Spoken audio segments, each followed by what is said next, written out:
Hello， 大家好，我是议员。今天这个影片又是回来讲2377还有俄罗斯父子的。那各位也知道，在之前我做过好几个影片，就讲2377他们的玩家流失了，有不少就已经选择移民离开了，甚至有些是不玩了，因为他们在中间这段期间呢，其实替换过3次国王啊，现在这个国王是第3次的国王，而且他们在这更换国王的途中呢，也是失败过很多场 KVK 啦，只是这一次的 KVK 他们胜利了，但是在这之前呢，他们是已经连续输了4次的 KVK， 所以可能是因为这样子玩家就承受不住啊，所以就比较多玩家离开了。所以今天的重点呢，主要还是先讲俄罗斯父子啦。这个邮件不确定你们有没有看过啦，不过也是稍微讲一下。那他这个邮件呢，算是道别的邮件啦，但是他这边的标题呢，其实是写我的计划，不过是用俄罗斯文写的。然后我收到这个截图的时候，其实是英文版本的啦，它原版应该是俄罗斯文了，但我没有拿到原版了，所以也只能这样子看了，也因为他发的是联盟邮件，不是王国邮件，不过也没有必要发王国邮件了，他们王国的玩家现在剩下一个联盟而已。这边就简单的跟大家解释一下他内容讲了什么东西。首先就是跟他们的朋友们打招呼，他想要祝贺大家赢得这一场胜之不易的 KVK， 这并非容易，他们共同见证了2377不会在困难的时候放弃，只有大家齐心协力一起战斗才会有可能胜利。非常感谢大家的到来，感谢大家直到最后一刻都相信胜利是有可能的，虽然有时候连他自己也不敢相信。现在朋友们，他想要告诉你们这些计划。 KVK 结束之后，他即将要飞到3308王国，他很高兴可以跟你们一起玩，他们一起创造了游戏中最好的王国2377，他会永远的怀着喜悦的心情记住和你们一起在2377的时光，不管是胜利还是失败，你们将成为我最美好的回忆。非常感谢大家。所以他这个截图所写的内容就这么简短而已啊，就是比较起以前那种王国的国王弃坑或者是一些大佬弃坑写的内容，相对来说比较短啊，因为他们也不是弃坑啦，他们只是选择移民而已。至于有多少玩家会跟着他们移民呢？这个就暂时不知道。我们先来说一下2377的现况啊，因为他们玩家真的是消失的还蛮多的，有很多玩家都已经离开了。首先我们先从个人战力这边看起吧，如果是有超过7000万以上的玩家呢，就只有96位，我会计算到7300万了，因为有一些玩家可能在 KVK 的时候就已经消耗了不少的战力，所以我们算到这里啊。所以一个谢佛王国来讲呢，其实他们的体积真的有一点太小了，而且多数下面的玩家呢都是可能开销并不是很大的。他们王国之所以还会卡在先锋呢，主要还是因为俄罗斯父子这2个账号真的是太庞大了，他们战力实在是太高了，所以把他们这个王国的排名给顶上去。那当俄罗斯父子这2个账号离开了之后，相信这个王国的战力应该就会跌到 A 等级或者是先锋尾部的那个阶段而已。而且我相信也是会有一些玩家会跟着他们一起离开，又或者是移民到其他的王国，因为这个王国也就是 GV77 这个联盟呢，主要他们能够发育呢都是靠俄罗斯父子，他们一直不断的去购买礼包，然后花很多宝石啊去牺牲自己的战力等等，就是间接性在帮其他的玩家在养账号这样子啦。所以如果他们这2个玩家离开了之后，相信氪金度应该会下降很多，玩家可以拿到加速的数量也会减少。而且我觉得这2个玩家应该是2377的核心玩家，其他玩家其实我多数都不认识了，除了这个 Ryo 之外啦，因为他比较核心的玩家呢，多数都是在前不久已经移民离开了。这你们可以看回我前阵子所做过的影片，这里有讲到2377连续失败 KVK 之后流失大量的玩家，像这边我就给大家看了他们移民离开的玩家名单有这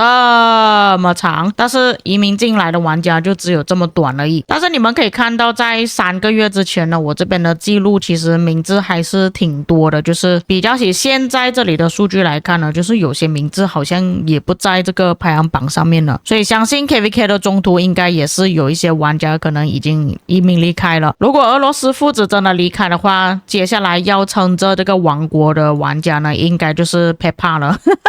但是我觉得他应该也是会移民离开啦，因为听传闻说他要移民去1093。那如果他离开的话，相信之后 Cescu 应该也是会移民离开啦，不然 Cescu 留在这个不再是顶级先锋的可能性会比较低一点。他一般移民的王国呢都是在顶级水平了，所以不排除他也有可能会去1093，甚至是其他的王国，就比方说2359，因为Chesky 呢也是在2359那边嘛，可能他去找 Chesky 呢，并且2359最近发育的挺快的嘛，这个我在之前影片有讲过。那其实前阵子我看到有一些玩家说3308他们的 KVK 报名跳出来了，所以有可能俄罗斯父子会在近期移民。但是我去看了3308的报名，他们这边虽然是已经跳出了报名界面，但是并没有去参加 KVK， 并没有报名啦，所以他们有很大可能就是等俄罗斯父子 KVK 结束了之后拿了奖励才移民过来这里。我看了这里的规则呢，依旧还是没有改的，因为这边有写到连续3次没有参与的王国将在下一次报名时开启自动报名任意一个剧本，所以它这个规则应该还是跟回我们旧的版本，而不是说改为4个星期报名1次可以跳过1次而已的那个版本。所以如果俄罗斯父子在他们自己 KVK 结束之后马上移民过来的话，其实还是赶得及报名3308的 KVK， 就不需要等1个月这么久。但是他们会不会这么急着去报名呢？这个我就有点不太确定啊。那我们这里都已经来到3308了，顺便也是看一下3308他们整体的实力怎么样。我看了3308也是有点大吃一惊啊，因为他们这边玩家的战力呢平均水平都蛮高的，甚至是比目前2377还要更高。那这里映入眼帘呢，就可以看到有一个玩家他是有8亿战力的。那这个时候玩家就会好奇了，诶，这个账号之前是谁的账号？为什么有这么高战力的？其实这个账号呢就是之前有介绍过的 Nitfisto 他的账号来的，这里你们可以看 ID 做比较。但是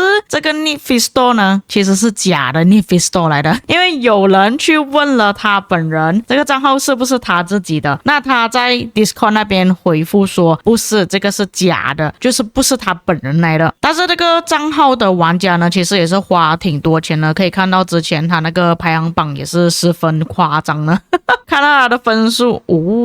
所以虽然这个是假的 Nitfisto 也好，但是他这边的数据呢也是很离谱的。然后这个帖文发布的时间呢是在2025年6月29日我生日的时候这个时候发布的，然后玩家都以为他回来了，那其实他已经离开了一段时间了，可能有一些玩家喜欢用这个名字也说不定，所以就取了这个名。所以这个是假的 Nitfisto 之前的账号，他接手过来用了这个账号，但那个账号的击杀还可以啦，就是算中等水平啊，没有到很夸张啦。而且这个玩家他手头上并不是只有一个账号而已，他跟俄罗斯父子差不多，还有另外一个账号他有2个账号，但是这个账号在前不久我就跟大家介绍过，他这个就是之前1029的大佬 TSNXXMFXX 的账号，后来他把那个账号卖给 Fluffy Pony， 那 Fluffy Pony 在近期又弃坑了，就变成他买了这个账号，所以他这个算是新的号主啦。那看起来这个玩家也是挺有钱的，所以相信当俄罗斯父子过来的时候应该可以跟他很聊得来吧我不知道至少不是靠俄罗斯父子一个人在买金箱子了，还有其他玩家帮他分担。这里除了这2个账号之外，还有包括2亿战力的账号也是挺多的，而且这个看下来好像也是这个玩家的账号，如果没有错的话啦，这边也是要看照片才知道。那根据照片的风格呢，应该不是啦，应该是其他人，只不过是用他的头像跟名字而已。然后 Mac Achilles 也是在这边，这个也算是氪金蛮多的大佬啦，基本上打 KVK 都会买礼包的，所以看到这个王国的氪金度呢其实应该也是 OK 的，还有包括这个 Spartan 之前也是960的玩家，也是会花钱的玩家来的。但是尽管这个王国的玩家战力都普遍比较高，可能氪金度也比较高一点，但是战斗能力如何呢，这个就不清楚了。但他们如果不会战斗的话，至少还有俄罗斯父子啊，俄罗斯父子只要过来这边坐镇的话，基本上敌人要打他们旗帜是打不掉的，而且俄罗斯父子最大的武器就是随机牵程去打人家的城市嘛，所以相相信俄罗斯父子过来这边之后会有更加好的发展。至于这个王国有超过8000万战力的玩家呢，就拥有126位，所以还是比起刚刚2377还要更多的。因为我们刚刚看2377的时候是算7000万嘛，是顾虑到他们刚刚打完 KVK， 所以才这样子计算。这个王国还没有开始 KVK， 所以我们计算呢要从7000